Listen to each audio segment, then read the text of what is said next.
उंगलियों के विश्लेषण के बारे में विश्लेषण कर रहा हूं। सबसे पहले आप तर्जनी उंगली को देखिए।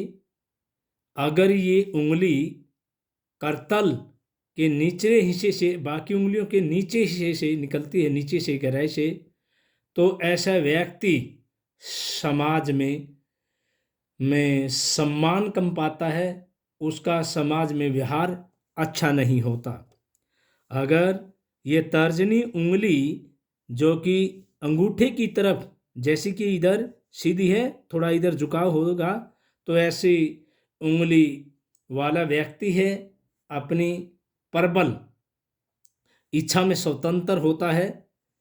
यदि तर्जनी उंगली सामान्य लंबाई में होती है तो ऐसा व्यक्ति धर्म के प्रति मान सम्मान रखने वाला होता है, बुद्धि वाला होता है, परिश्रमी होता है और एकदम निर्णय लेने वाला होता है। यदि यह उंगली सभी उंगलियों से, जैसे कि यहाँ से इधर तक उंगली होगी, सभी उंगलियों से लंबी होगी, तो ऐसा व्यक्ति तानाशाही व्यक्ति होता है, जैसे कि नेपोलियन। इसके बाद आती है, यदि यह उंगली बहुत छोटी होती है तो ऐसा व्यक्ति अपनी जिम्मेदारियों से, ऐसा व्यक्ति, जैसे यहाँ तक उंगली होती है लंबाई, ऐसा व्यक्ति अपनी जिम्मेदारियों से पीछे हटता है। अगर ये उंगली सीधी की बजाय टेढ़ी मेढ़ी होती है तो उसका सम्मान समाज में कम होता है। यदि ये उंगली का अगला हिस्सा नाखून वाला टेढ़ा हो जाता है, सीधी के बजाय थोड़ा टेढ़ा झुक इधर घूम जाता है, तो ऐसा व्यक्ति आत्मविश्वासी होता है। अब हम दूसरी उंगली की तरफ चलते हैं, जिसको हम मध्यम उंगली कहते हैं। यदि इस उंगली की लंबाई सामान्य अवस्था में होती है तो ऐसा व्यक्ति बुद्धिमान होता है। यदि इसकी लंबाई बहुत ज़्यादा होती है, इससे भी ज़्यादा, यहाँ तक कि इसकी लंबाई होती है 1-1.5 इंच ज़्यादा लंबाई होती है, तो ऐसा व्यक्ति मूर्ख होता है।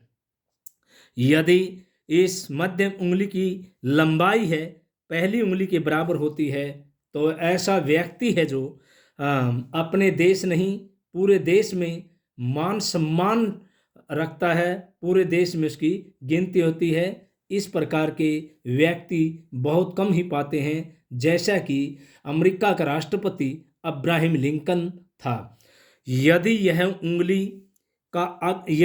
इस उंगली का अगला हिस्सा जो ये नाखून वाला है, ये तीसरी उंगली की तरफ घूम जाता है, तो ऐसा व्यक्ति काम वासना में लीन होता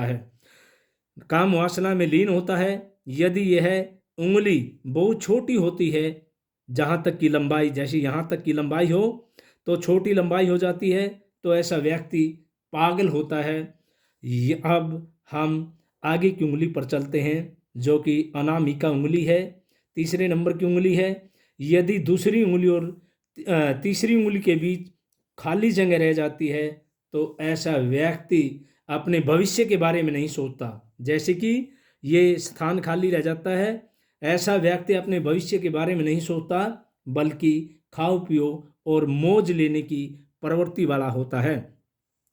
यदि यह उंगली सामान्य अवस्था में होती है, लंबाई सामान्य अवस्था में होती है, तो व्यक्ति है जो सामान्य अवस्था में होता है, कला के प्रति प्रेम भावना होती है, मान सम्मान रखने वाला होता है।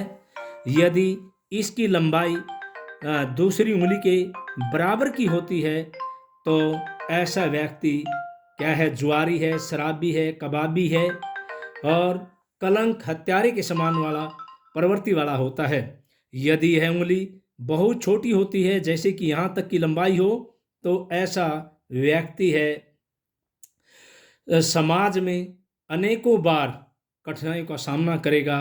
अब हम चौथी उंगली की तरफ चलते हैं। अब समाज की बुराइयों का सामना करेगा। यदि यह उंगली दूसरी उंगली की तरफ झुकी होती है, जैसे कि ये सीधी की बजाय थोड़ा इधर होती है, तो ऐसा व्यक्ति आत्मविश्वासी होता है। यदि यही उंगली तो चौथी उंगली की तरफ झुकी होती है, तो ऐसा व्यक्ति है जो महान, इधर की बजाय इधर झुकी होती है थोड़ी, तो ऐसा व्यक्ति महान व्यापारी होता है। अब हम चौथी उंगली की तरफ चलते हैं, जिसको हम बुध उंगली भी कहते हैं। यदि इसकी लंबाई सामान्य अवस्था में होती है तो ऐसा व्यक्ति है, जैसे कि ये उंगली है, ऐसा व्यक्ति समाज सुधारक होता है, बहुमुखी प्रतिभा वाला होता है। यदि यह उंगली इस उंगली के नाखून तक चली जाती है, पहुंच जाती है, लंबाई चली जाती है, तो ऐसा व्यक्ति राजनीतिक और कूटनीति वाला व्यक्ति होता है। मैं कूटनीति वाला व्यक्ति होता है। आप हमारे नक्षत्र ज्ञान चैनल को लाइक कीजिए, शेयर कीजिए और सब्सक्राइब कीजिए। नमस्कार दोस्तों।